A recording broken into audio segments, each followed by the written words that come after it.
연단에서는 삶으로 복음에 참여함, 고난과 수고로 하나님 은혜에 참여함, 사랑과 관심과 기도로 참여하는 것에 대해 묵상해 보시기 바랍니다.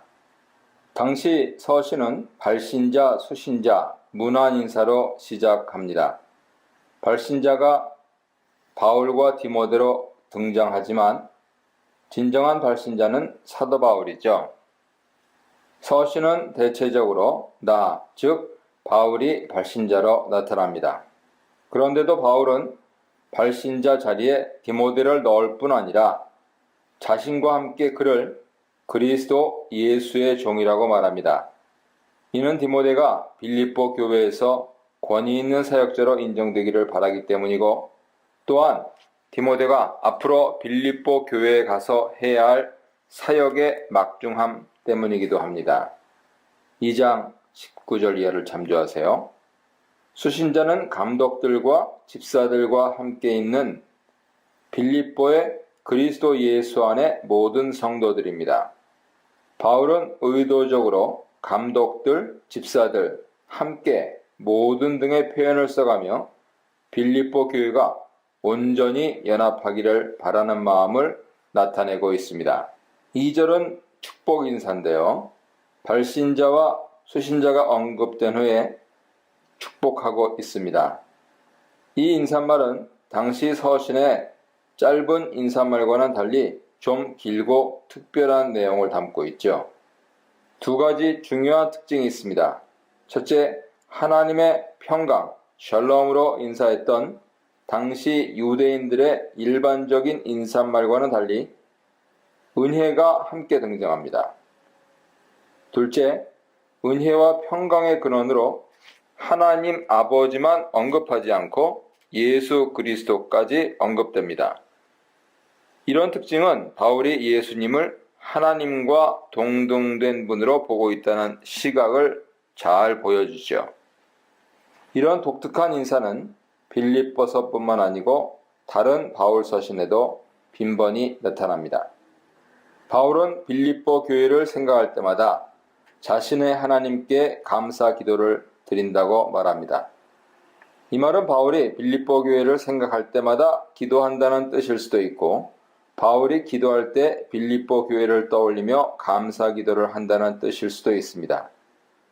4절 표현에 비추어 보면 후자일 가능성이 더 커 보입니다. 바울은 자신이 어떤 식으로 기도했는지 두 개의 분사를 사용하여 묘사합니다. 간구하며 4절, 확신하는 6절.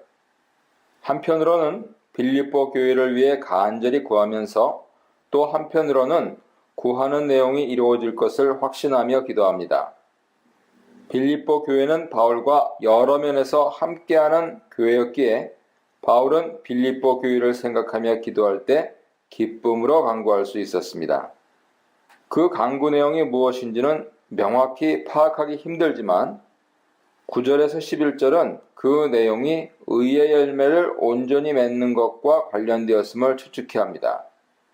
바울은 그런 열매를 맺게 하는 분이 궁극적으로는 하나님 아버지이심을 밝힙니다. 하나님께서는 빌립보 교회 안에서 착한 일을 이미 시작하셨고 지금도 이루어 가시고 결국 그리스도 예수의 날까지 이루실 것입니다. 바울은 빌립보 교회에 이런 일이 확실하게 이루어져 가고 있음을 확신하며 감사 기도를 드리고 있습니다. 7절은 3절로 6절의 감사 기도가 마땅한 이유를 제시합니다. 이렇게 생각하는 것, 개역개정은 이와 같이 생각하는 것으로 번역됐는데요. 바울이 빌립보 교회를 염두에 두며 하나님께 감사드리는 것을 가리킵니다. 바울은 이러한 감사가 적절하다고 말하죠. 빌립보 교회가 어려움을 무릅쓰고 바울과 함께하고 있기 때문입니다.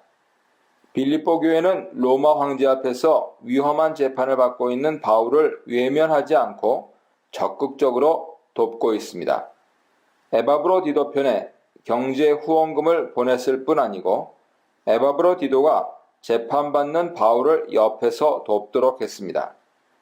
바울의 복음이 자칫하면 반제국 선동운동으로 오해받을 수 있었기 때문에 바울을 돕는 행동이 쉬운 일은 아니었죠. 바울은 이런 상황에서도 자신을 도우며 함께하는 빌립보 교회가 나와 함께 은혜에 참여한 자가 됨을 명확히 밝힙니다. 8절은 감사 기도 끝에 부가적으로 첨가하는 내용입니다. 이 첨가 구절에는 바울과 빌립보 교회 사이의 끈끈한 관계가 압축적으로 잘 드러나 있습니다. 이들의 깊은 관계는 이미 3절로 7절에서 기쁨으로 강구, 첫날부터 지금까지 교제, 확신, 마땅함, 참여 등을 통해서 지속적으로 암시되었는데요. 8절에 가서는 이들 사이의 사랑의 관계 표현이 절정에 다다릅니다. 바울은 여기서 빌립보 교회를 향한 자신의 마음을 강렬하게 드러냈지요. 8절에 있는 그리워하다라는 단어는 다른 사람을 강렬하게 보고 싶음을 나타내는 표현이고, 또한 예수 그리스도의 심장으로라는 표현은 빌립보 교회를 향한 바울의 간절함을 가장 극명하게 드러내는 표현입니다. 예수님께서 빌립보 교회를 사랑하시듯 바울도 그들을 사랑합니다. 9절은 문법적으로는 사랑이 풍성해지기를 기도하는 내용이지만 사실 의미상의 초점은 지식과 총명이 많아지기를 간구하는 내용입니다. 빌립보 성도들의 사랑이 지식과 총명으로 채워지기를 간구하기 때문이죠. 빌립보 교회는 어려운 처지에 있는 바울과 함께하며 그를 경제적으로 도왔습니다. 이는 빌립보 교회가 가진 사랑의 모습이죠. 바울은 이런 그들의 사랑의 모습이 한층 더 높은 차원으로 나아가 풍성해지기를 원합니다. 교회가 어렵고 복잡한 상황에서 바른 판단을 할 수 있는 지식과 총명을 갖게 되어 더욱 온전한 사랑의 삶을 갖기를 간구합니다. 10절, 11절에서는 바울이 지식과 총명을 간구하는 이유가 세 단계로 나타나는데요. 먼저 10절 상반절에서 지식과 총명이 있어야 선한 것을 바르게 분별하게 되고, 10절 중반절에서 11절 상반절까지 바르게 분별해야 허물없이 그리스도의 날까지 이르게 되고, 11절 중반절에서 결국 그렇게 허물없이 바른 열매를 맺어야 하나님께 영광을 드리게 된다 하는 세 단계로 나타납니다. 이 세 가지는 논리적으로 자연스럽게 연결되어 있습니다. 10절에 지극히 선한 것들을 분별하여 라는 말은 유대주의자의 종교적 영향력을 염두에 둔 표현일 수 있습니다. 그들은 율법을 근본으로 하여 무엇이 가장 중요한 것, 선한 것인지를 선택하기를 요구했습니다. 바울은 빌립보서 3장에서 유대주의자들의 공격에 반대하여 가장 중요한 것은 그리스도 안에서 발견되는 것이라 주장합니다. 11절의 의의 열매는 하나님을 기쁘시게 하는 삶의 윤리적 모습으로 이해됩니다. 이 표현이 구약 성경에서 하나님을 기쁘시게 하는 삶의 모습을 뜻하는 것으로 사용되었을 뿐만 아니고 10절 중반절에 진실하고 허물없는 삶의 모습을 더 적극적으로 표현한 것이기 때문입니다. 이 문단에서는 바울의 마음, 복음만 전해진다면, 그리스도만 존귀해지시면, 교회 성도들에게 유익하기만 하다면 이라는 이 마음을 묵상해 보시기 바랍니다. 12절은 12절로 18절의 도입입니다. 바울은 자신이 재판받고 있는 상황을 어떻게 해석하고 있는지 13절로 17절에서 설명하는데, 그런 설명이 앞서서 먼저 12절에서 자신의 판단 방향이 사뭇 다르다고 말합니다. 바울이 당한 일은 복음 때문에 감금되어 재판받고 있는 사건을 가리킨 듯합니다. 복음 사역자인 사도 바울이 감금되었다 언뜻 보면 복음 전파의 장애로 보일 것이죠. 하지만 바울은 도리어 라는 말로 전혀 다른 시각에서 자신의 상황을 보도록 요구합니다. 복음 전파가 지체되거나 방해받은 것이 아니라 도리어 복음 전파에 진전이 있었다고 해석합니다. 독특한 이러한 해석은 자연히 독자들로 하여금 그 다음 말이 무엇인지 귀 기울이게 만들고 있죠. 13절로 17절은 12절에서 단정적으로 제시한 판단과 해석에 대해 자세히 설명합니다.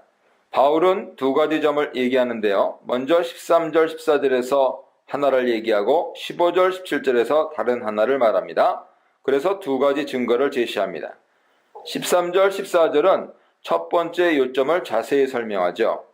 바울이 갇혀서 재판받는 과정에 바울 주위의 형제들 대다수가 오히려 함께 연합하여 복음을 말하는 일에 적극적으로 참여하게 되었다는 것입니다.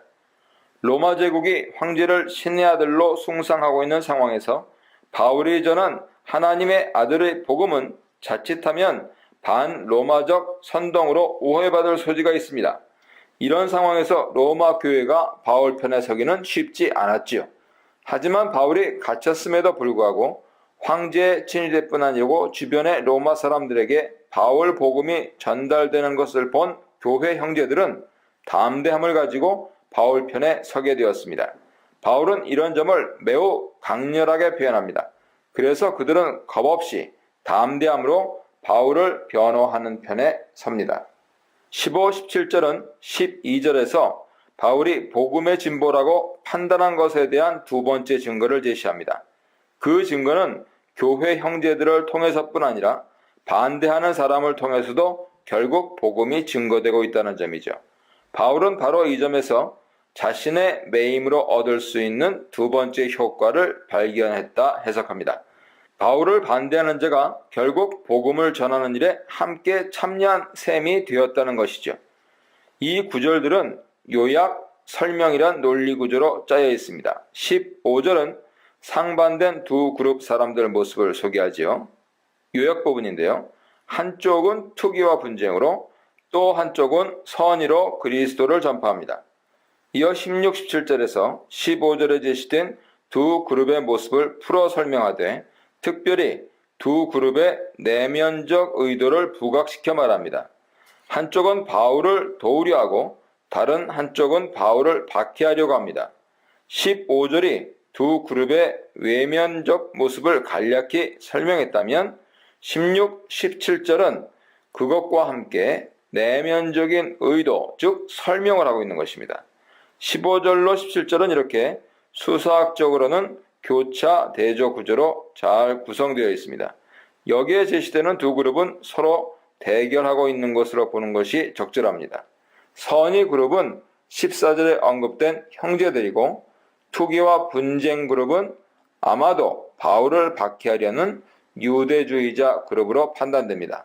바울이 이 두 그룹을 15절, 17절에서 대조하는 이유는 아마도 바울의 재판 법정 상황에서 변호하는 측과 고소하는 측의 주장을 반영한 것으로 생각됩니다. 18절은 1차적으로 15절로 17절을 정리하는 성격을 지닙니다. 바울의 재판에 영향을 주려는 두 그룹의 입장을 소개하며 그들의 말이 결국 복음을 전하는 효과가 있다고 합니다. 18절은 그런 판단의 초점이 무엇인지를 명확히 말하는데요. 그런데 15절 중반절과 16절에 나타난 선의의 사람들은 또한 13절, 14절에서 함께 연합하여 주의 말씀을 말하는 이들입니다. 따라서 자연히 18절 내용은 13, 14절 내용을 일면 포함하고 있죠. 바울은 한편으로는 자신의 가침으로 형제들이 연합하여 복음을 전파하는 모습을 말하고 이어 재판 상황에서 이들을 통해서뿐 아니라 대적자를 통해서도 복음이 전파된다고 말합니다. 그리고 이런 모든 판단의 초점을 18절에서 최종 정리하죠. 이렇듯 18절은 13절로 17절을 모두 한꺼번에 압축하여 정리하고 있습니다. 19절로 21절은 12절, 18절에서 바울이 왜 자신의 안위는 아랑곳 않고 그리스도가 전파되는 것에 집중하는지 그 이유를 제시합니다. 먼저 19절, 20절에서 그 이유를 자세히 설명하고 나서 21절에서 다시 한번 간략히 요약하죠. 19절과 21절의 앞부분에 등장하는 이유를 나타내는 접속사 가르, 영어로는 그냥 for로 하는데요. 이런 구성을 암시하고 있습니다. 19절 20절에서 바울은 자신의 내면의 생각을 소개합니다. 자신의 안위가 위태한 상황에서 어떻게 복음의 진보라고 판단할 수 있는지 그 내면의 논리를 말하고 있습니다. 바울은 자신의 진정한 구원이 삶의 바른 모습과 직결되어 있고, 이런 모습은 옆에서 돕는 공동체의 중보로 도움을 받을 뿐 아니라 근본적으로는 바르게 살 수 있는 힘을 공급하시는 성령님의 도우심에 근거한다고 말합니다. 바로 이런 참 구원의 소망 때문에 바울 자신이 살든지 죽든지 이후 어떤 판결이 내려지든지 오로지 그리스도가 존귀하게 되는데 관심을 둡니다. 이런 바울의 결론은 21절에서 압축됩니다. 내 안에 사신 분은 그리스도이기에 결국 내가 그리스도를 전파하는 일로 사형 판결이 나는 것도 유익하다고 말합니다.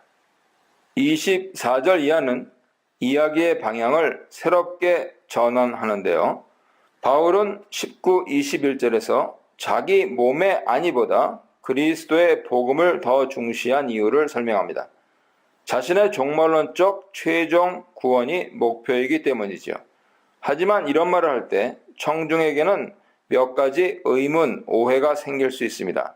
첫째, 바울이 자신의 영적 구원만 생각하느냐는 오해죠.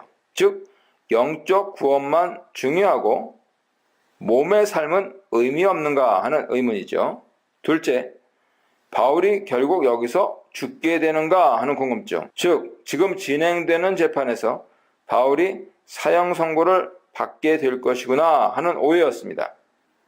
바울은 이런 오해와 의문의 소지를 막습니다. 먼저 22절로 24절은 두 가지 관심에 대해 말합니다. 첫째는 바울이 육신의 삶 자체, 즉 몸을 경시하지 않는다 하는 점이고, 둘째는 바울이 자신만 생각하지 않고 교회 공동체를 염두에 두고 생활한다 하는 점이죠. 이 두 가지에 대한 입장을 밝히므로 19, 21절 앞에서 한 이야기는 더욱 설득력을 얻습니다. 이어 25절, 26절은 현재 진행 중인 재판에 대한 바울의 예측을 소개합니다. 긍정적입니다. 이런 예측은 바울 자신이 죽음을 두려워해서 말한 것도 아니고 무조건 상황을 긍정적으로 보려는 시각 때문도 아닙니다. 오히려 현재 재판 국면에 대한 사실적이고 객관적인 판단으로 보이죠. 바울은 이런 현실적 판단이 빌립보 교회 공동체에 도움이 된다고 생각합니다. 이 문단에서는 하늘나라 시민으로 복음에 합당하게 고난에 담대하게 사는 점에 대해서 묵상해 보시기 바랍니다. 27절로 28절 상반절은 빌립보서의 핵심 구절이죠. 바울이 빌립보 교회에 전하고자 하는 권면의 핵심을 담고 있습니다. 바울은 자신의 상황 설명을 토대로 해서 권면의 핵심을 제시한 후에 그 권면 내용을 자세하게 풀어 제시합니다. 따라서 27절로 28절 상반절은 빌립보서의 중심으로 그 구절 전후를 연결하는 기능을 하고 있습니다. 복음에 합당하게 생활하라는 27절 상반절의 권면은 27절 하반절, 28절 상반절에서 두 가지 세부 권면으로 나뉩니다. 첫째는 교회가 하나로 연합하라는 것과 둘째는 대적자를 두려워 말라는 것이죠. 이 두 가지 세부 권면은 이미 바울의 상황 설명에 예견되어 있었습니다. 바울은 어려운 상황 속에서 주위 대다수 형제들이 자기와 함께하고 있다고 말했고, 또한 자신이 대적자의 공격을 두려워하지 않으며 도리어 복음이 전파된다고 생각했음을 말했습니다. 이러한 상황 해석은 빌립보 교회를 향한 권면에 좋은 리트머스 시험대가 됩니다. 왜냐하면 빌립보 교회와 바울은 유사한 상황에서 동일한 싸움을 싸우고 있기 때문이죠. 하나로 연합해서 이제 빌립보 교회도 대적자와의 대결을 두려워하지 말아야 합니다. 28절 하반절에서 30절까지는 27절과 28절 상반절에서 말한 권면의 근거를 제시합니다. 이런 흐름은 바울이 앞에서 자신의 모습을 설명하고 그 모습의 근거를 밝혔던 것과 유사한 점이 있죠. 28절 하반절에서 바울은 복음에 합당한 생활을 하는 것의 주요 근거를 제시합니다. 그 근거의 핵심은 그런 생활이 결국 멸망이 아니라 구원에 이르게 한다는 점이죠. 바울은 앞에서 자신의 합당한 모습이 결국 자신을 진정한 구원에 이르게 한다고 말했던 것처럼 1장 19절 보세요. 빌립보 교회가 복음에 합당하게 생활하는 모습이 결국 그들의 구원을 이루는 증거가 될 것이라 단언합니다. 29절로 30절은 28절 하반부에 이어서 권면의 추가 근거를 밝힙니다. 바울은 권면의 배경을 두 가지로 말하면서 권면의 정당성을 강조하지요. 29절은 고난의 필요성이고 30절은 싸움의 유사성입니다. 29절은 빌립보 교회가 부딪힐지 모르는 고난을 내다보며 그 고난이 한편으로는 필요한 것임을 말합니다.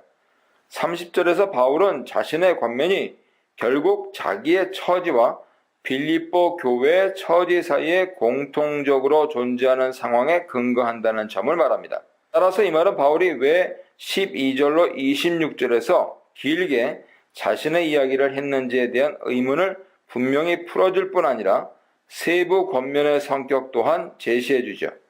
바울이 설명했던 로마 교회의 연합과 대적자, 즉 로마 제국을 등에 업은 유대주의자와의 대결은 그대로 빌립보 교회의 연합과 빌립보 교회 대적자, 즉 로마 제국을 등에 업은 유대주의자와의 대결로 비추어질 수 있는 것입니다.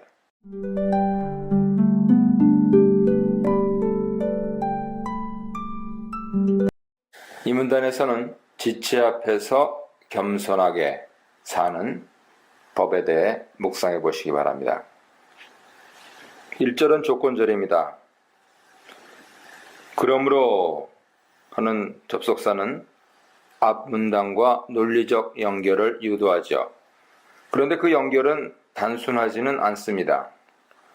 1차적으로는 1장 27절 하반절에서 제시한 연합의 권면 요지와 2장 1절로 4절에서 말하는 연합의 원리 설명을 연결합니다. 더 넓게는 서신 전체의 권면 핵심인 1장 27절로 30절과 그 권면을 풀어 쓴 2장 1절로 4장 9절을 연결합니다. 이게 A, if입니다. 구성되는 조건절은 모두 각각 두 개의 명사가 등장하면서 균형을 맞추고 있습니다. 이 네 개의 조건절에 등장하는 중심 명사인 권면, 위로, 교제, 긍휼과 자비는 첫째, 하나님 아버지, 둘째, 그리스도와 성령, 셋째, 바울 자신, 넷째, 빌립보 교회 모두에 직간접적으로 관련되어 있습니다. 바울은 이런 것들이 삼위 하나님으로 말미암아 바울과 빌립보 교회에 나타나고 있으니 교회가 연합해야 하는 당위성은 분명하다고 말하고 있는 것이죠. 2절로 4절은 1절 조건절에 이어진 주절입니다. 주절은 빌립보 교회의 마땅한 모습을 말합니다. 1절에서 권면, 위로, 교제, 긍휼과 자비가 있음을 확인시키고 2절과 4절에서 그의 합당한 모습, 즉 연합의 모습으로 있으라고 권면합니다. 바울은 연합의 토대와 태도, 그리고 연합의 행동을 권면하며 그런 모습으로 자신의 기쁨을 충만케 하라고 요청합니다. 2절은 연합의 토대로 네 가지 모습, 같은 것을 생각하고 같은 사랑을 가지며 한 뜻으로 한 가지를 생각하며 이 네 가지 모습을 제시합니다. 토대를 네 가지 모습으로 표현한 것은 아마도 1절에서 연합의 전제로 네 가지 경험, 권면, 위로, 교제, 긍휼과 자비를 제시한 것과 숫자적인 측면에서 짝을 맞추려 의도한 것으로 보입니다. 첫 번째와 두 번째 모습은 같다라는 점에 초점을 두고요. 세 번째와 네 번째 모습은 하나로 묶인 점에 초점을 두고 있습니다. 또한 첫 번째와 네 번째는 생각하다라는 동일한 단어를 사용함으로써 짝을 이룹니다.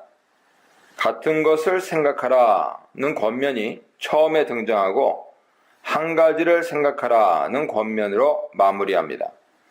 각도의 차이는 있지만 이 모든 것은 빌립보 교회의 연합의 토대를 권면한 것이죠. 3절은 연합의 토대에 맞는 적절한 태도를 제시합니다. 먼저 소극적 측면을 제시하고 그 다음 적극적 측면을 말합니다. 소극적으로는 빌립보 교회가 다툼이나 허영으로 하지 말아야 하고 적극적으로는 겸손함으로 서로 자기보다 남을 낮게 여기는 태도를 지내야 합니다. 2절이 연합의 토대를 말하고 3절이 연합의 태도를 말했다면 4절은 이제 연합의 행동을 말하고 있는 것이죠. 이 경우도 마찬가지로 소극적 측면이 먼저 언급되고 이어 적극적 측면이 제시됩니다.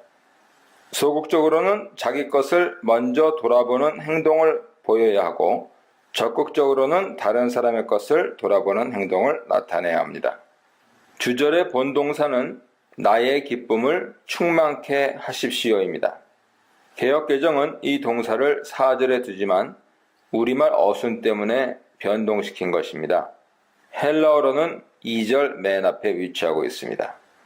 이 본동사 내용이 바울의 최대 관심사는 아닙니다. 본동사는 충만케 하십시오라는 것이지만 관심의 초점은 희나 무엇을 위하여가 이끄는 종속절의 내용, 즉 연합의 권면이죠.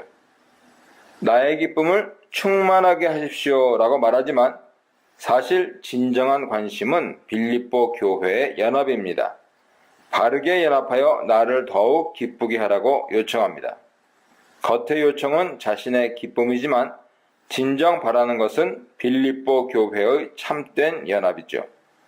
바울은 자신의 기쁨을 겉으로 내세우며 빌립보 교회가 감당할 연합의 모습을 완곡하게 요청하고 있습니다. 이 문단에서는 예수님의 타자를 받아들이기 위한 비우심, 타인보다 한 발 뒤로 물러선 낮추심, 전적 타자, 성부 하나님으로부터 난 올리우심에 대해 묵상해 보시기 바랍니다. 5절은 6절로 11절 찬송시를 도입하는 역할을 합니다. 하지만 이 구절의 뜻을 정확히 아는 것은 쉽지 않습니다. 5절부터 바울은 1절로 4절에서 다뤄왔던 연합의 주제를 벗어나 새로운 주제를 말하려 하는 듯 보이고, 따라서 5절은 6절로 11절에서 다루려는 새 주제를 내다보면서 도입하는 역할을 하지요. 여러분 안에 있는 이것을 생각하십시오 하는 표현은 짧지만 이해하기 어려운 문구입니다. 한글 번역본들은 주로 너희 안에 이 예수의 마음을 지니라 하는 뜻으로 번역하고, 영어 번역본들은 주로 너희가 이 예수와 같은 생각을 가지라는 뜻으로 번역합니다. 하지만 이런 번역은 원어의 의미를 잘 살리지 못했습니다. 바울 서신에서 주로 생각하다, 어떤 견해를 가지다, 판단하다 라는 뜻으로 쓰인 프로네오는 빌립보서에서도 마찬가지 용리를 갖습니다. 또한 이것은 여러분 안에 있는 이것이며 이어 등장하는 곧 그리스도 예수 안에 있는 것과 동격입니다. 그리고 이것은 6절로 11절에서 그리스도 예수 안에 무엇이 있는지 알려주는 설명과 연결되지요. 따라서 5절 상반절의 이것은 그리스도와 관련하여서 2장 6절로 11절 찬송시에 나타난 중대한 사실을 가리킨다고 보는 것이 자연스럽습니다.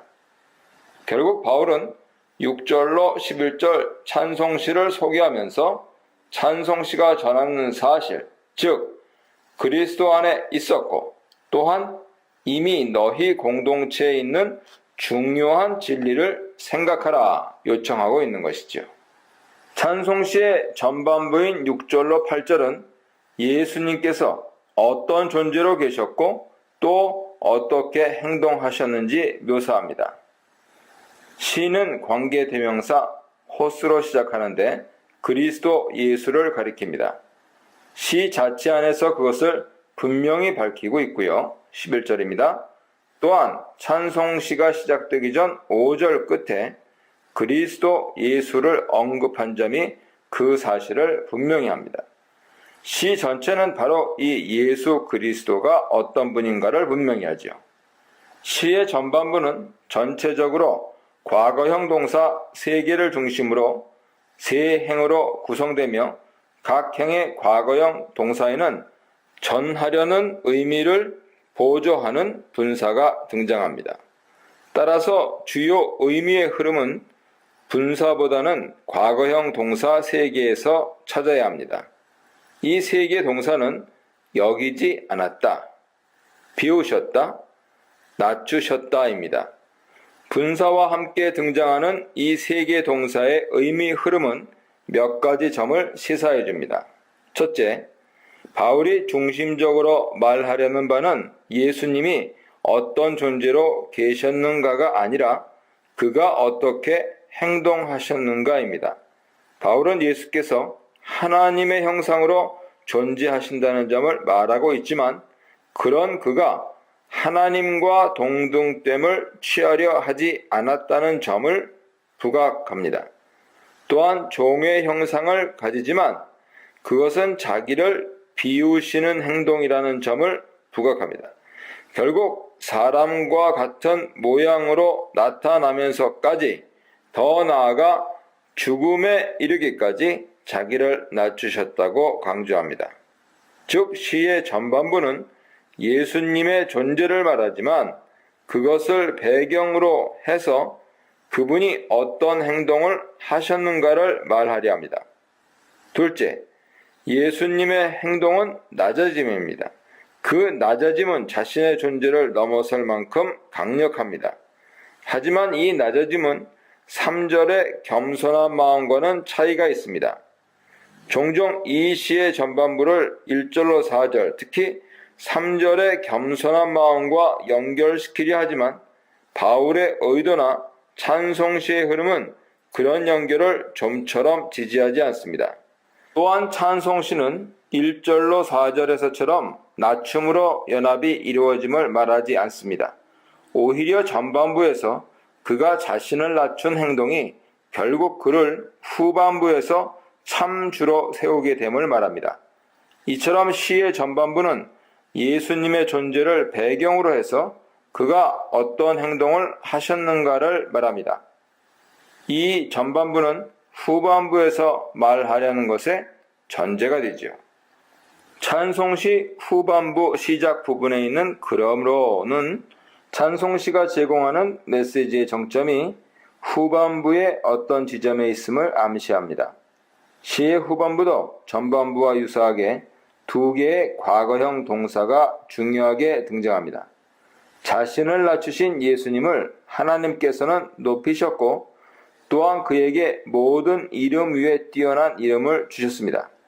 그런데 이런 선언은 전반부처럼 예수님의 모습이 어떠한가를 알려주지요. 하지만 다른 2가지 점에서 전반부에 서술된 예수님 모습과는 차이가 있습니다. 첫째는 전반부가 예수님의 행하심을 서술한 반면 후반부는 하나님의 행하심을 설명합니다. 둘째는 전반부가 예수님의 존재를 배경으로 하고 그의 행동을 중심으로 설명했다면 이제 후반부에는 예수님의 존재를 그 중심으로 등장시켰다는 점입니다. 예수님은 지극히 높은 존재가 되고 그 어떤 존재보다 뛰어난 이름을 얻어 결국 주가 되십니다. 전반부에는 배경으로 흘렀던 예수님의 존재가 이제 거꾸로 부각되어 등장하지요. 그런데 이런 대비 속에서 가장 중요한 점은 예수의 주 되심을 고백하라는 강력한 요청입니다. 이 요청은 10절부터 시작되는 신화자를 통해 제시됩니다.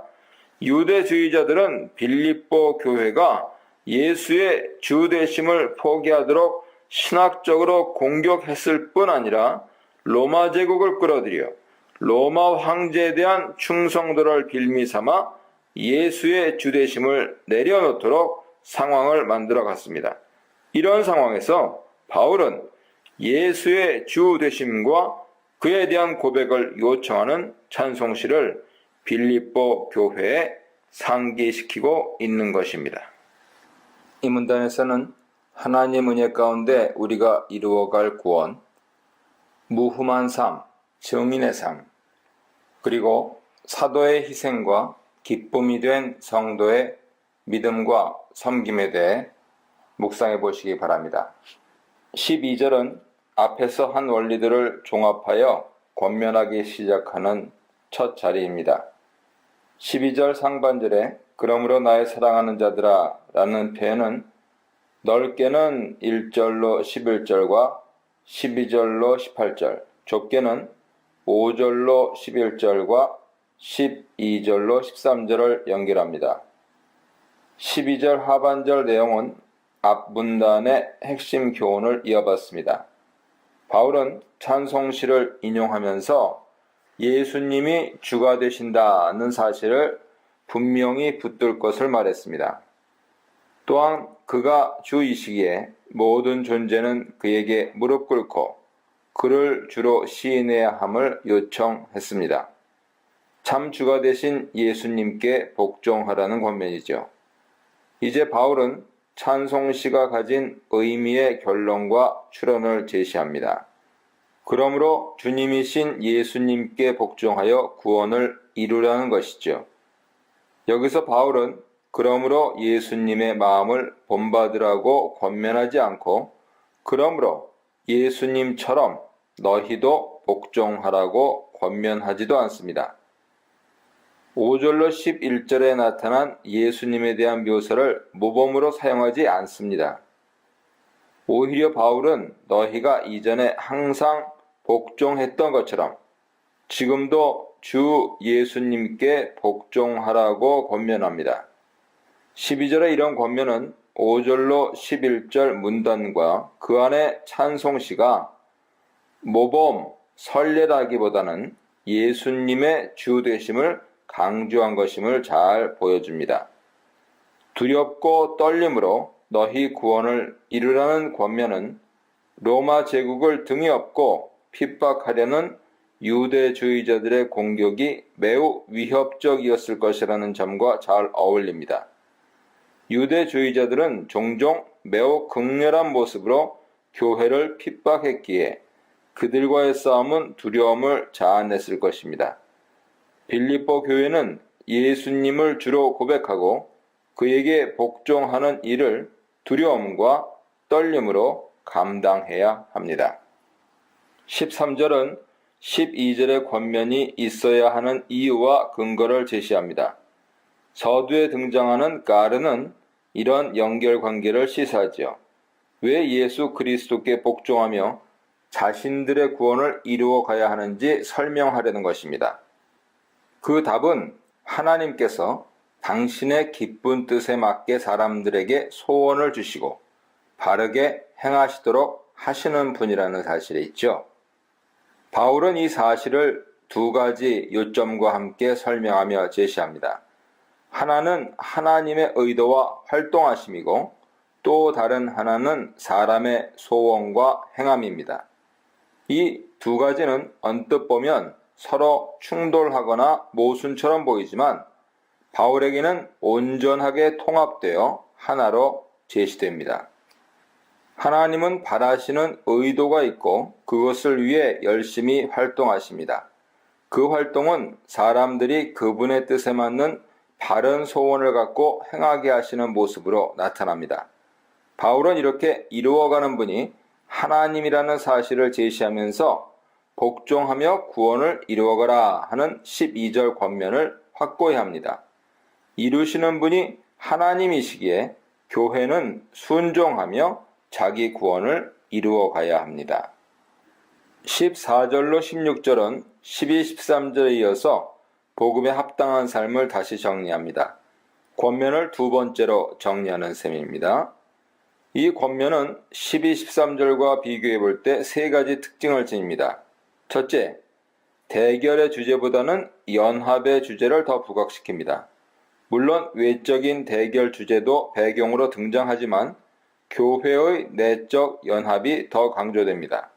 둘째, 권면의 이유와 의도를 말할 때 하나님께서 행하시는 측면보다 교회가 행하는 측면이 더욱 부각됩니다.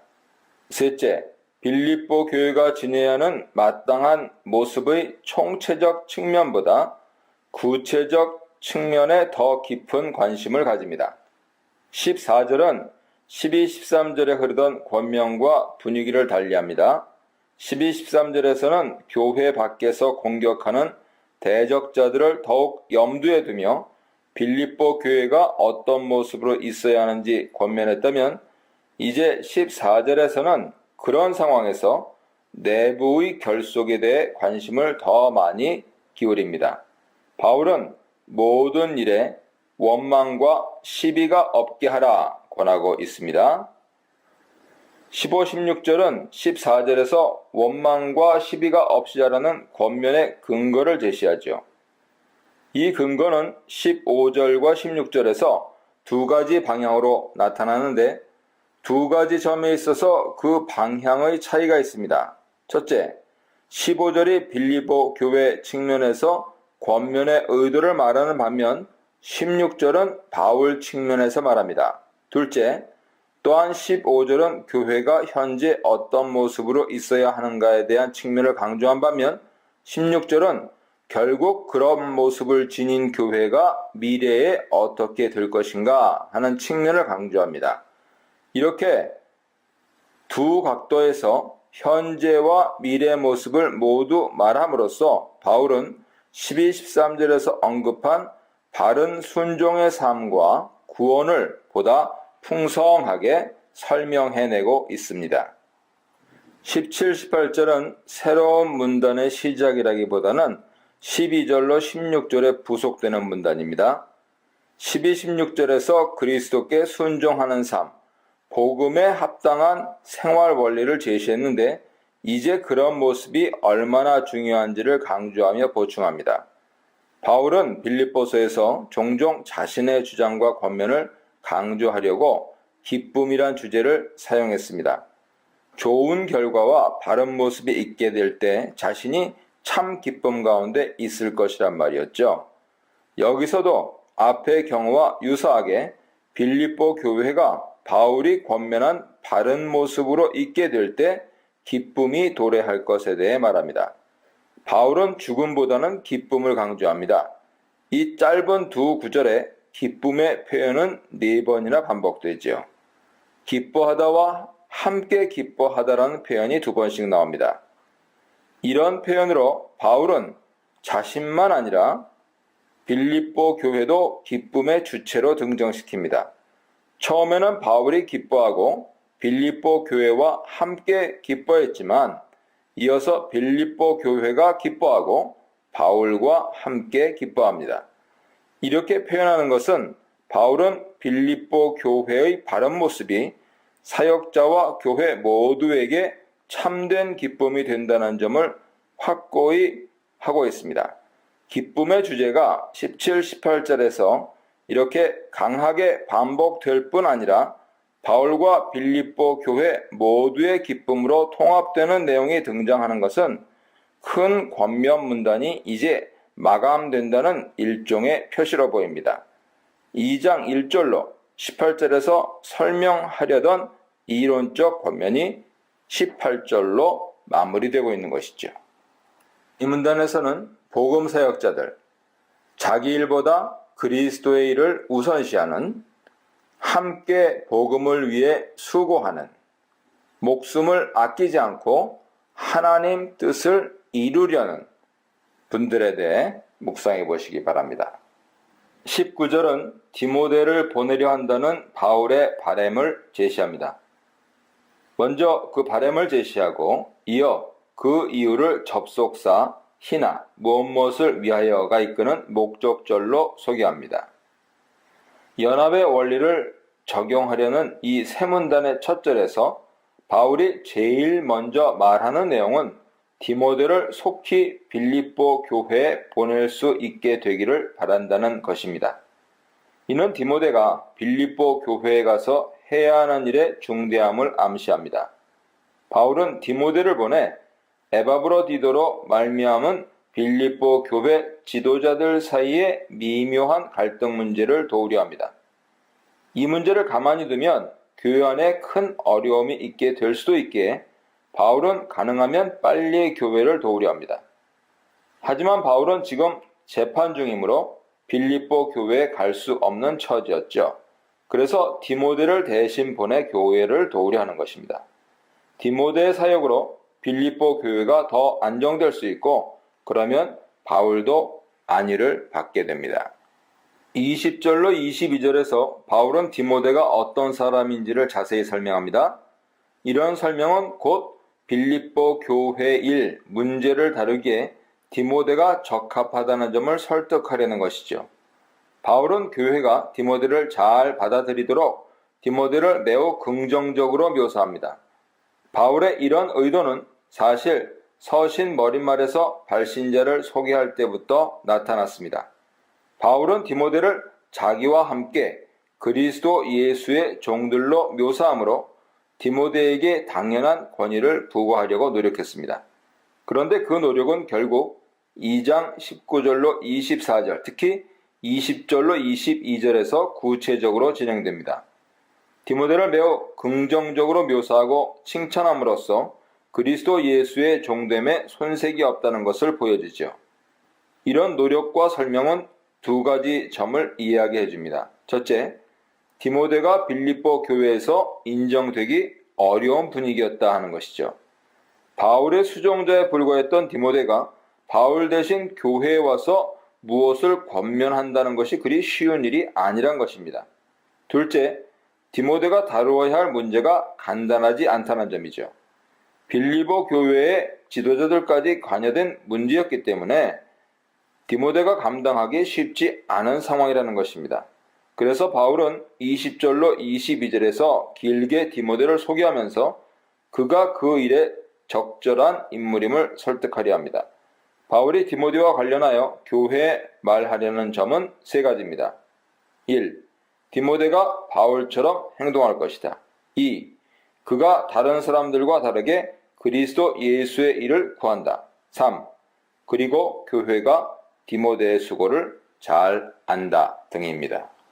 23절, 24절은 19절로 22절에서 길게 풀어 설명했던 내용을 간략하게 반복하면서 다시 정리합니다. 바울이 이 문제를 그만큼 중요하게 고려했기 때문이죠. 23절은 정리하려는 내용의 핵심을 말합니다.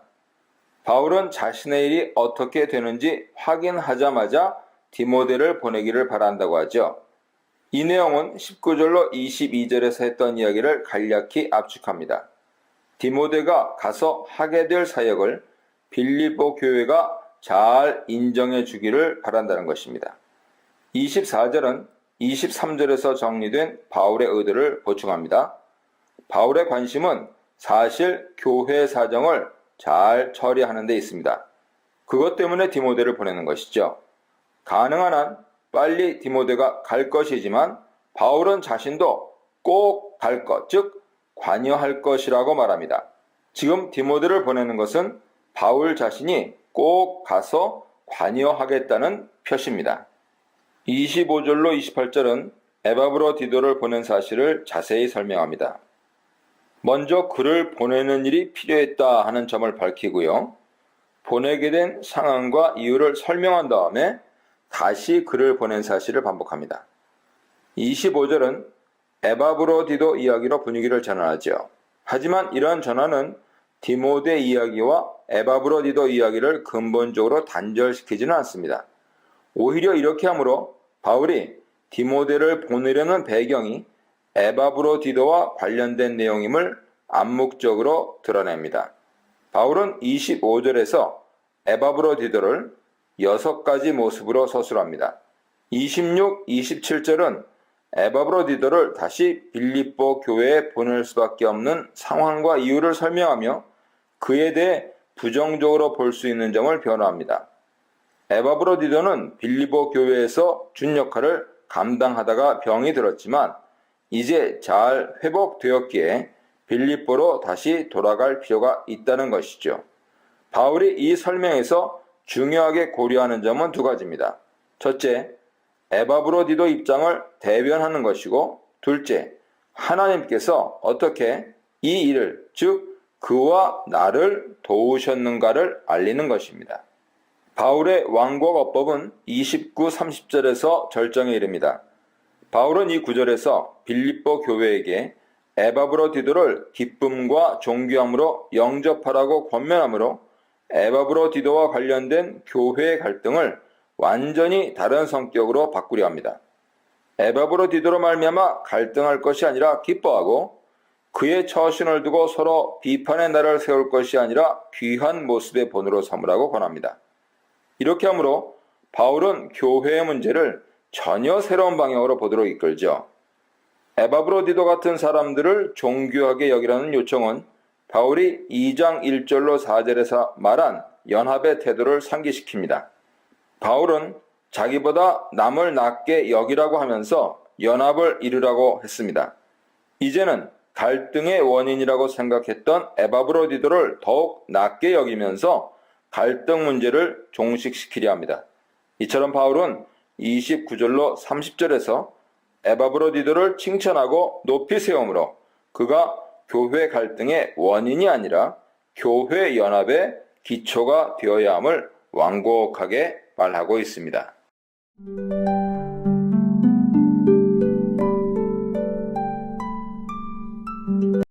이 문단에서는 예수님만 자랑하는 진정한 할례, 자기 중심인 육체의 의, 자기 부정한 하나님께로부터 난 의에 대해 묵상해 보시기 바랍니다. 1절은 2장 19절로 30절에서 다루었던 연합 주제에서 벗어나 대결 주제로 넘어갑니다. 이렇게 연합에서 대결의 주제로 변화하는 것이 언뜻 보면 단절로 보일 수 있습니다. 하지만 이미 앞에서 연합과 대결이 함께 반복적으로 등장했던 것을 감안하면 오히려 자연스럽습니다. 바울은 3장에서 대결의 구체적인 문제를 다루려 합니다. 로마 제국을 등에 업고 공격하는 유대주의자들을 염두에 두며 주 예수 그리스도를 온전히 붙들라고 원리적으로 권면한 것을 이제 구체적으로 풀어쓰는 것이죠. 1절은 그런 설명에 대한 도입입니다. 바울은 자신이 이미 앞에서 말했던 내용을 다시 말합니다. 이런 권면이 빌립보 교회에게 진정한 안전을 보장합니다. 로마 제국이 주는 평화와 안전에 안주하려고 그리스도를 포기하는 것은 안전하지 않고 오히려 그리스도를 붙드는 것이 안전합니다. 바울은 먼저 유대주의자들의 정치적 공략에 대항하여 빌립보 교회를 굳건하게 세우며 위로하려고 합니다. 신학적인 논박은 그 다음이죠. 2절은 빌립보 교회가 경계해야 할 사람들을 말합니다. 바울은 그들을 개, 악한 일꾼, 자르는 자라고 묘사합니다. 이 세 단어는 모두 동일한 대상을 가리키는 다른 표현으로 문제의 사람들에 대한 정보를 주고 있습니다. 개들, 일꾼들이라고 복수로 쓰인 것으로 보아 어떤 그룹으로 생각됩니다. 그런데 또한 참 할례자와 대비되어 자르는 자로 묘사된 것으로 볼 때 그들은 유대인들이라 판단됩니다. 바울은 이 유대인들을 냉소적으로 표현하죠. 유대인들이 종종 이방인들을 경멸하며 부르는 개라는 표현을 바울은 거꾸로 할례 곧 율법을 자랑하는 유대인에게 적용합니다. 이 유대인들은 빌립보 교회 밖에 있는 사람들로 보입니다. 바울이 그들을 우리와 대조하기 때문이죠. 또한 바울이 일꾼들이라고 쓴 것으로 보아 그들은 유대주의에 심취하여 자신들의 주장을 전하러 다니는 사람들을 포함한 것으로 보입니다. 3절로 4절 상반절은 2절 권면의 근거를 제시하면서 그 권면을 북돋습니다. 빌립보 교회가 유대주의자들을 조심해야 하는 분명한 이유를 제공하고 있죠. 바울은 먼저 3절에서 왜 빌립보 교회가 할례를 주장하는 유대주의자들 앞에서 주눅들 필요가 없는지 말합니다. 그 이유는 유대주의자들이 아니라 그리스도인들이, 즉 바울과 빌립보 교회가 진정으로 할례 받은 자들이라 판단하기 때문입니다. 3절의 할례, 페리토메, 그리고 2절의 자름 혹은 훼손, 카타토메란 단어 차이가 바울의 이런 생각을 잘 드러냅니다.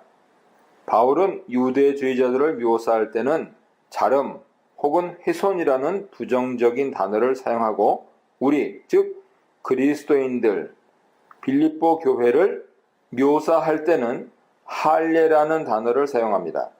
따라서 바울이 보기에 구약 성경이 내다보는 약속의 자손은 유대주의자들이 아니라 그리스도인들입니다. 유대주의자들은 할례를 주장하지만 그것은 단순히 몸의 일부를 훼손하는 것에 불과하고 진정한 할례는 그리스도인들이 받는 것이죠.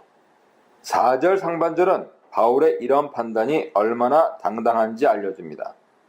바울 자신은 육체를 신뢰할 만하지만 그것으로 참 약속의 자손이 되지 않기 때문입니다. 바울은 4절 하반절로 11절에서 유대주의자들의 주장의 핵심에 정면으로 대응합니다. 진정한 이스라엘은 율법으로 말미암는 것이 아니라 그리스도, 메시아로 말미암는다고 주장하지요. 바울은 이 점을 특별히 자신의 예로 논증하며 설명합니다. 크게 두 가지 방향인데요. 첫째, 자신의 예가 대적자들의 주장의 한계를 드러낸다 하는 것이고, 둘째, 그런 자신은 정작 율법이 아니라 그리스도를 택한다 하는 것입니다. 그런데 이 문단에서 관건인 것은 두 가지입니다. 1. 누가 과연 참 이스라엘이냐는 문제. 2. 어떻게 이스라엘이 되느냐, 즉 무엇이 이스라엘로 이스라엘 되게 하느냐, 이 문제입니다. 4절 하반절부터 6절은 주로 첫 번째 문제를 염두에 두고 있고 7절로 11절은 두 번째 문제를 염두에 두고 있습니다.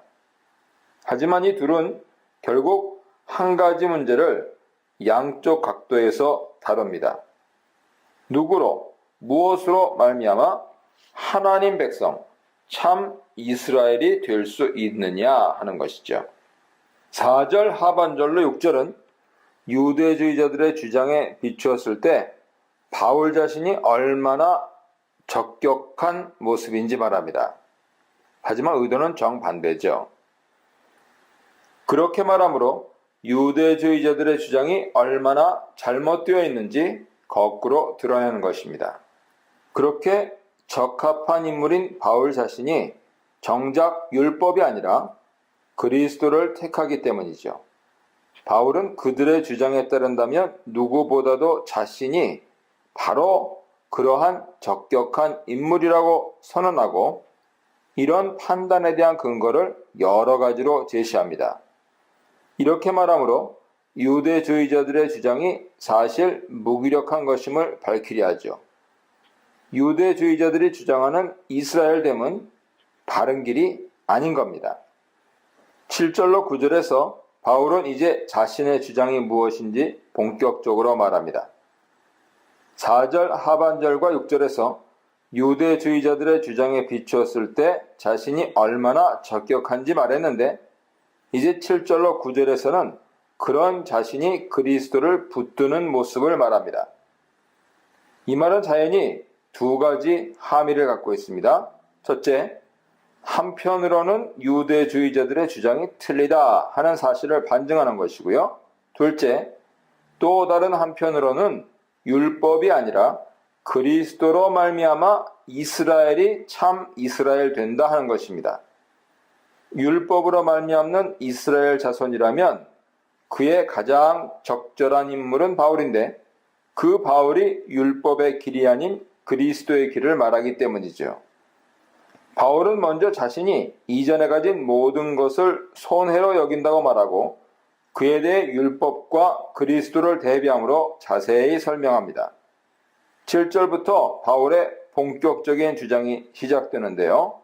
바울은 그리스도 때문에 시각이 완전히 바뀌었다고 말합니다.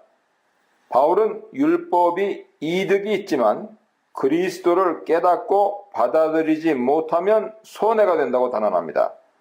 8절로 9절은 7절에 제시한 바울의 판단을 설명하면서 그에 필요한 근거를 제시하는 역할을 하죠.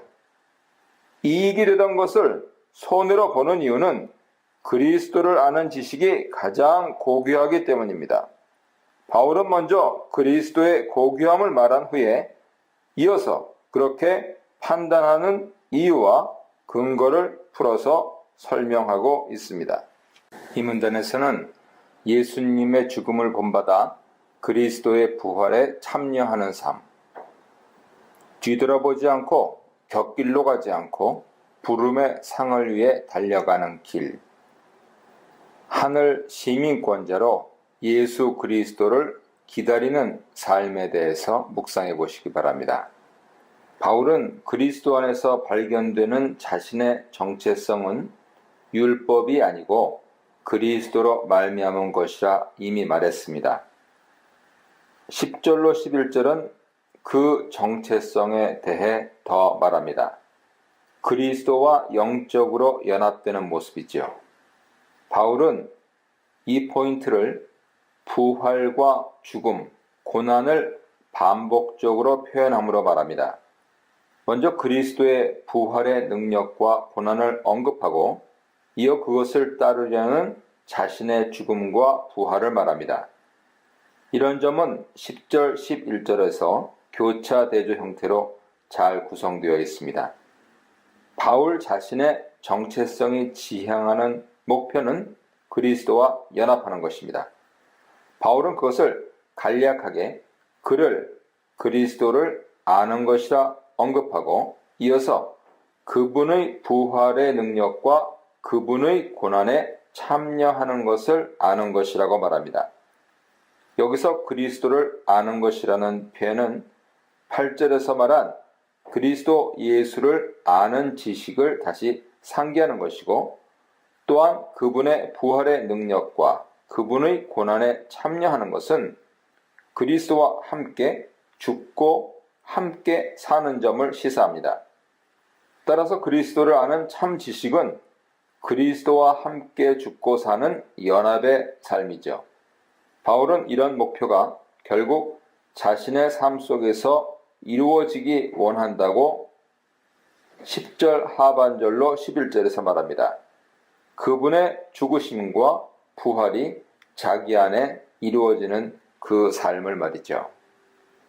12절로 14절에서 바울은 빌립보 교회 대적자들을 염두에 두면서 한 가지 주장을 더 보탭니다. 그것은 그리스도 안에서 발견되려 하는 것이 지금 당장 한 번에 완결되는 것이 아니라 이루어가는 것이란 점입니다. 12절은 바울이 반박하려는 이 두 번째 주장의 요지를 제시하죠.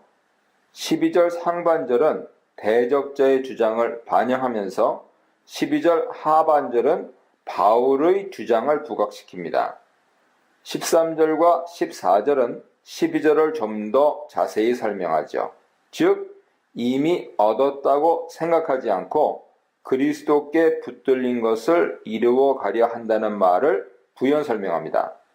먼저 형제들아 라는 말로 바울은 재차 반복하는 자신의 설명에 환기를 불러일으킨 후에 12절의 경우와 동일하게 두 가지 대조를 만들죠.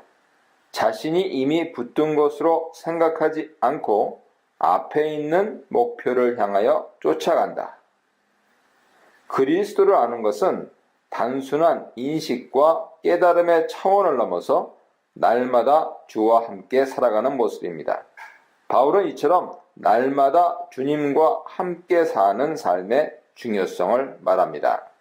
15절에 그러므로 이것은 15절 이후가 앞의 내용을 이어받아 권면한다 하는 점을 암시하죠. 바울은 자신이 4절 하반절부터 11절 그리고 12절로 14절에서 주장해왔던 내용을 15절과 16절에 각각 반영하여 압축적으로 정리합니다. 유대주의자들은 할례 같은 의식, 즉 율법으로 말미암아 가지게 된 기준에 비추었을 때 자신들이 온전하다고 생각했죠. 그들의 이런 주장에 비춰본다면 바울 자신은 더 온전한 모습을 지녔다고 4절 하반절로 6절에서 반박했습니다. 그리고 이어서 7절로 11절에서 자신이 그리스도 안에서 진정으로 온전하게 되어간다고 주장했습니다. 이제 그는 이 내용 4절 하반절부터 11절을 정리하는 본절에서 대적자들의 주장을 염두에 두면서 간결하지만 분명하게 권고합니다. 그래서 15절에서 그러므로 온전한 사람일수록 이것을 생각합시다 라고 말합니다. 자연히 이것은 4절 하반절부터 11절에서 주장한 그리스도로 말미암아 새롭게 되어가는 것을 가리키죠. 16절에서는 대적자들의 주장과 관련하여 설명한 두 번째 논점을 정리합니다. 12절로 14절에서는 그리스도로 말미암아 새 사람, 이스라엘 되는 것이 한 번에 이루어지는 것이 아니라 종말론적으로 이루어져 가는 것임을 말했습니다. 16절은 그 점을 다시 돌아보면서 권면하지요. 어디 도달했든지, 즉 완전에 도달했는지가 중요한 것이 아니라 어떻게 걸어가느냐 하는 것이 중요한 것입니다. 완성과 도달 여부에 대한 논란에 빠지지 말고 오직 바른 목표를 가지고 날마다 행하는 삶이 중요하다고 말합니다. 17절에서 바울은 자신을 본받으라고 강하게 말합니다. 엉터리 같은 사람들을 따르지 말고 자신을 따르라고 합니다. 이 엉터리 같은 사람들은 이미 3장에서 계속 염두에 두었던 유대주의자들을 말합니다. 바울의 이 권면은 빌립보서에서 생소한 것이 아니죠. 이미 바울은 빌립보 교회가 자신과 같은 싸움을 하고 있다고 1장 30절에서 말했습니다. 또한 자신이 어떻게 싸우고 있는지 1장 15절로 17절에서 그리고 넓게는 1장 12절에서 26절에서 잘 소개했습니다. 로마 제국을 앞세워 핍박하려는 유대주의자들의 공격을 두려워하지 말고 담대하게 복음을 붙들며 생활하도록 했습니다. 이제 이 권면을 정리하는 자리에서 바울은 다시 자신을 본받을 것을 촉구하고 있는 것이죠. 18, 19절은 자신을 본받으라고 권면한 이유를 소극적인 측면에서 제시합니다. 그것은 대적자들이 그리스도를 반대한다는 사실 때문이죠. 바울은 그들이 십자가의 길과 정반대로 행하기 때문이라고 말하고 이어 그들의 잘못된 모습을 부언 설명합니다. 이 두 구절은 대적자에 대해 더 많은 정보를 제공해 주죠. 그리고 이러한 정보로 볼 때 그 대적자들이 유대주의자들임을 다시 확인할 수 있습니다. 바울은 20절, 21절에서 자신을 본받아야 하는 이유를 보다 적극적인 측면에서 제시합니다. 로마 제국을 앞세워 핍박하려는 유대주의자들의 공격에 위축되지 말고 하나님 나라의 시민권을 가진 자임을 분명히 인식하라고 말합니다. 18, 19절이 유대주의자들의 엉터리 모습을 윤리적인, 내면적인 측면에서 지적했다면 20, 21절은 이제 그들의 정치적인, 외면적인 공세를 반대하면서 바울을 본받아야 할 이유를 말하고 있는 것입니다. 이 짧은 단락도 18, 19절과 유사하게 이유를 먼저 20절에서 언급하고 이어 그에 대해 부언하는 21절 형태로 되어 있습니다. 그래서 이렇게 읽습니다. 그러나 우리의 시민권은 하늘에 있는지라 거기로부터 구원하는 자 곧 주 예수 그리스도를 기다리노니 그는 만물을 자기에게 복종하게 하실 수 있는 자의 역사로 우리의 낮은 몸을 자기의 영광의 몸의 형체와 같이 변하게 하시리라. 아멘.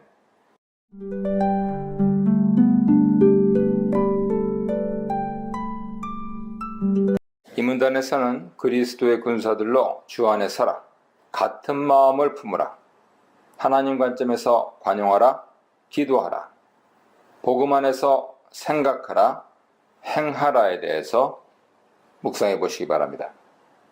1절은 1절로 9절 전체를 도입하는 역할을 합니다. 1절로 9절은 바울이 빌립보 교회에 하려는 구체적 권면의 마지막 절입니다. 앞에서 했던 여러 권면을 최종적으로 종합하고 있죠. 바울은 이 문단에서 연합과 대결의 주제를 종합하면서 복음에 합당한 거룩한 삶을 실제적으로 제시합니다. 이와 같이 주 안에 서십시오 라는 말은 1절이 1절로 9절 문단에서 차지하는 위치로 볼 때 2절로 9절에 나타난 권면의 방향을 제시하고 있습니다. 주 안에서 라는 말이 1절로 9절 안에 1, 2, 4절에 빈번히 등장한다는 사실이 이러한 판단과 잘 어울려 보이죠? 또한 이 세 번의 등장이 1절로 9절의 세부 문단 1절, 2절, 3절 그리고 4절로 7절에 시작되는 자리라고 하는 점을 감안하면 주 안에서 서라 하는 이 권면이 문단의 전체 방향을 이끈다 하는 사실을 다시 한번 확인할 수 있습니다. 2절로 3절은 빌립보 교회의 연합 문제를 다루는 최종 자리입니다. 바울은 교회 갈등 문제를 해결하려 하고 그래서 그 갈등 중심에 서 있는 인물들이 화해하기를 바랍니다. 그래서 이 인물들이 함께 주 안에서 하나가 되기를 바라며 공동체가 또한 이들의 하나됨을 돕기를 소망합니다. 바울은 서신 앞부분에서 먼저 빌립보 교회가 하나로 연합해야 한다는 당위성을 말했고 그 연합의 원리를 제시했고 갈등의 소지가 된 에바브로디도 문제를 적절히 처리하도록 요청했습니다. 이제 마지막으로 그 갈등을 종결할 수 있는 길을 모색하고 권면합니다. 두 가지 방식으로 권면을 진행하는데요. 첫째는 갈등의 중심 인물이고 또한 갈등을 해결하는 열쇠를 가진 두 사람에게 하나로 연합할 것을 권합니다. 그리고 이어 너라는 인물이 그 일을 적극적으로 돕도록 요청합니다. 2절에서 바울이 지적하는 두 인물은 유오디아와 순두개인데 헬라어 명사 성으로 볼 때 두 사람은 여성입니다. 또한 이들의 갈등이 주목되는 점으로 보아 아마도 빌립보 교회의 지도력 있는 인물이었을 것입니다. 더구나 빌립보 전체 연합 주대의 흐름으로 볼 때 이들은 에바브로디도권으로 말미암은 갈등의 중심에 있는 여인들로 보입니다. 바울은 결국 이 두 지도자 여성들이 한마음이 되어야 함을 강하게 권면하고 있습니다. 3절에 등장하는 너는 교회 공동체 전체로 보는 것이 가장 적절하지요. 바울은 교회를 하나의 공동체로 보고 단수 너로 표현했습니다. 이 두 여인의 갈등은 개인적인 것뿐 아니라 교회 전체의 문제라고 생각하고 있는 거죠. 4절로 7절은 대결과 관련된 주제로 관심을 돌립니다. 대결 상황에서 빌립보 교회가 어떻게 복음에 합당하게 살아야 할지 실제적으로 권면합니다. 마찬가지로 이 단락도 바울이 앞에서 펼쳐온 대결 관련 권면과 논리 연관성이 있습니다. 바울은 먼저 빌립보 교회에게 교회 대적자들을 두려워하지 말 것을 말했습니다.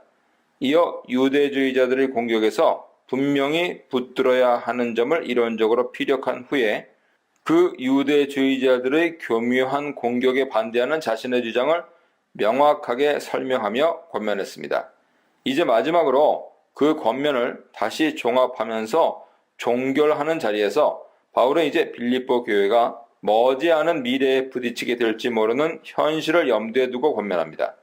코앞에 있을지 모르는 환난 앞에 꼭 필요한 말을 하고 있습니다. 로마 제국을 앞세운 유대주의자들의 공격은 자칫하면 교회, 환난으로 등장할 수 있습니다. 단순히 신학적인 논쟁으로만 머무는 것이 아니고요. 신학적인 이유로 정치 공격을 받을 수도 있다는 상황이죠.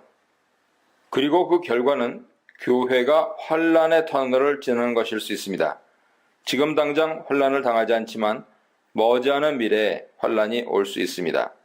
바울은 바로 이런 상황에서 빌립보 교회가 복음에 합당하게 사는 길에 대해 실제적 권면을 합니다. 세 가지로 압축하는데요. 첫째, 항상 기뻐하라.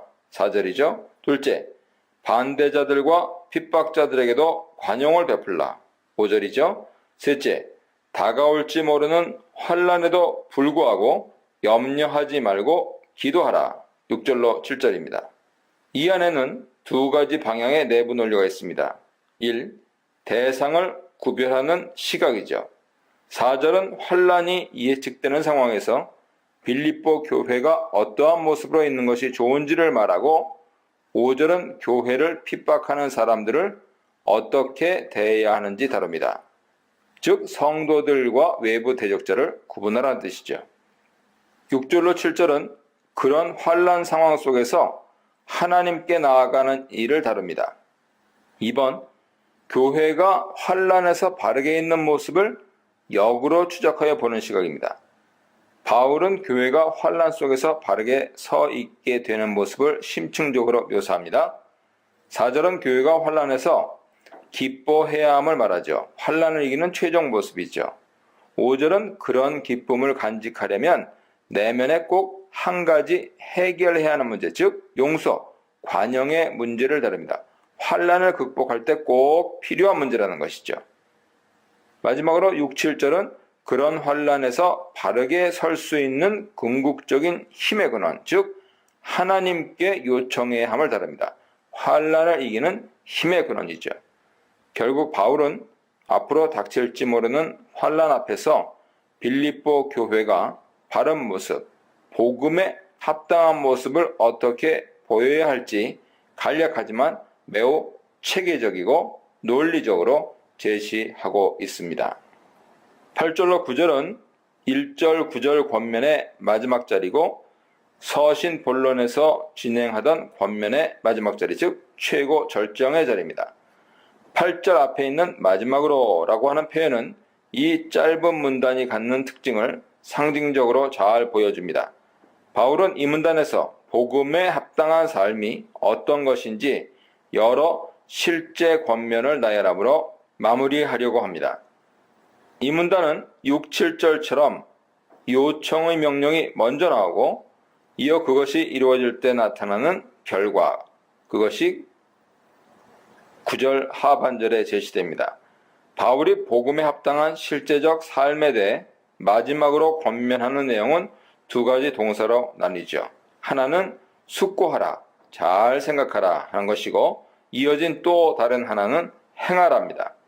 바울은 이 둘을 이어서 나열함으로 잘 숙고하는 것과 바르게 제대로 행하는 것의 일치와 조화가 절대적임을 알려줍니다.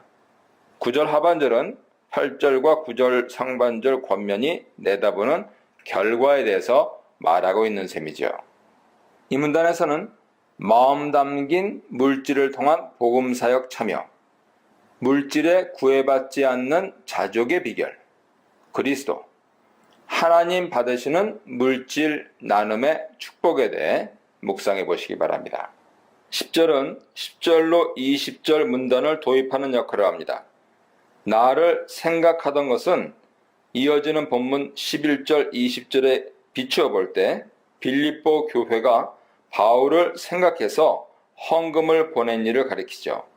빌립보 교회는 바울이 데살로니가 교회에 있을 때와 마게도니아를 떠날 때 경제적으로 후원했지만 그 이후 그런 후원을 계속 하지 못한 것으로 보입니다. 그러던 중에 바울이 로마 감옥에 있다는 소식을 듣고 에바브로디도 편에 후원금을 전달하는 일을 다시 시작합니다. 바울은 빌립보 교회가 이렇게 바울을 지원하는 모습을 나를 생각하는 것이라 말합니다. 후원이 보류된 것은 빌립보 교회가 적절한 기회를 찾지 못했기 때문이라 배려하는 말도 있지 않습니다. 1절로 18절은 바울이 왜 기뻐하게 되었는지 그 내면의 이유를 자세히 두 방향에서, 즉 소극적 측면 11절 13절과 적극적 측면 14절 18절에서 설명합니다. 그것은 바울 자신이 경제적으로 도움을 받았기 때문이 아니라 빌립보 교회가 복음에 합당한 참 열매를 맺는 모습이기 때문인 것이죠. 11절로 13절은 기뻐하는 이유가 바울 자신의 이익 때문이 아니라고 말합니다. 이것을 말함으로써 바울은 자신의 기쁨을 교회가 오해하지 않도록 예방하죠. 11절 상반절은 단도직입적으로 바울 자신이 기뻐하는 이유가 경제적인 것 때문이 아니라고 말합니다. 아마도 바울은 경제적으로 어려웠을 것입니다. 오랜 기간 감금 상태로 있어서 일을 할 수 없었을 뿐 아니라 재판하고 상소하는 과정에서 비용도 꽤 들었을 것이기 때문이죠. 빌립보 교회는 이런 어려움을 알고 후원금을 보냅니다. 바울은 그 후원금을 받고 기뻐합니다. 하지만 바울은 자신의 기쁨이 궁핍함이 해결되었기 때문이 아니라고 단호하게 말하죠. 자칫하면 이런 분명한 말이 빌립보 교회에게 섭섭하게 들릴 수도 있지만 바울은 단호한 어투를 거두지 않습니다. 이어지는 11절 하반절로 13절은 교회를 향한 바울의 칭찬이 왜 자신의 궁핍 문제와 상관없는지 설명합니다. 그 이유는 분명하죠. 바울 자신은 어떤 형편에서도 스스로 족한 마음으로 살 수 있기 때문입니다. 헌금이 감사하긴 하지만 그것 없이도 살 수 있다고 말하죠. 바울은 먼저 자신이 어떤 형편에서도 자족하기를 배웠다고 말하고 그와 관련된 자신감을 부원합니다. 바울은 14절 16절에서 빌립보 교회가 그를 경제적으로 도운 일이 잘한 것이라고 분명히 짚고 넘어가죠. 현재 로마 감옥에 있는 바울을 경제적으로 도운 것도 잘한 것이고 이전에 바울 사역을 경제적으로 도운 일도 잘한 것이라고 합니다. 그러나 라는 접속사는 이제 14절 이후는 11절과 13절의 내용과 다른 시각에서 이야기가 진행될 것을 알리죠. 바울은 앞에서 자신이 궁핍함에도 잘 살 수 있다고 말했습니다. 이 말은 잘못 들으면 빌립보 교회의 경제적인 도움을 바울이 폄훼한 것으로 들릴 수 있습니다. 바울은 이런 오해를 불식시키기 위해 그들이 자신을 도운 것은 잘한 일이라고 말합니다. 15절로 16절에서 빌립보 교회가 이전에도 자신을 경제적으로 도왔다는 사실을 상기시킵니다. 이는 지금 빌립보 교회가 경제적으로 도운 일이 얼마나 귀한 일인지 더욱 부각시키려는 의도로 보이죠. 바울은 빌립보 교회가 과거에 경제적으로 자신을 2번 도왔던 경우를 상기시킵니다. 한 번은 마게도냐를 떠날 때, 또 한 번은 데살로니가에서 사역할 때였습니다. 17, 18절에서 바울은 자신이 왜 빌립보 교회에게 잘했다고 칭찬하는지 그 이유를 분명히 말합니다. 그것은 자신이 선물을 바라기 때문이 아니고 참된 이유는 빌립보 교회가 합당한 열매 맺는 삶을 살기 바라기 때문이라고 말합니다. 17절은 그 이유를 분명히 전하려고 18절은 그런 직접적 언급 때문에 발생할 수 있는 오해를 막으려고 합니다. 19절로 20절은 후원금 문제에 대한 바울의 이야기를 정리하고 있습니다. 바울은 자기 이익 때문이 아니라 교회가 바른 삶의 모습을 보여준 것 때문에 빌립보 교회를 칭찬하며 기뻐했습니다. 이제 후원금 문제를 정리하는 자리에서 그들의 필요를 하나님께서 채우실 것과 하나님께서 이런 모든 일로 영광 받으실 것을 말합니다. 한편에서는 빌립보 교회의 필요를 말하고 또 한편으로는 하나님의 영광이라는 측면을 말하고 있습니다. 21절, 22절은 마지막 문안 인사입니다. 바울은 여기서 자신의 인사를 먼저 전하고요. 이어 자신과 함께 있는 사람들의 문안을 전합니다. 바울이 보통 다른 서신에서 교회에게 직접 문안 인사를 전하는 것과는 다르게 21절 상반절은 당신들, 여러분이 문안하십시오 라고 말합니다. 성도들이 서로 문안하라는 뜻이거나 어떤 특정 그룹, 예컨대 감독들과 집사들이 교회 성도들에게 문안하라는 것일 수도 있습니다. 이어서 바울은 21절 하반절로 22절에서 자신과 함께 있는 사람들의 문안을 전달합니다. 인사를 전달하는 사람들은 세 그룹. 첫째, 바울과 함께 있는 형제들. 둘째, 모든 성도들. 셋째, 가이사의 집에 속한 사람들입니다. 마지막으로 23절에서 바울은 축도로 서신을 마무리합니다. 이 축도는 필레몬서 25절의 것과 완전히 동일합니다.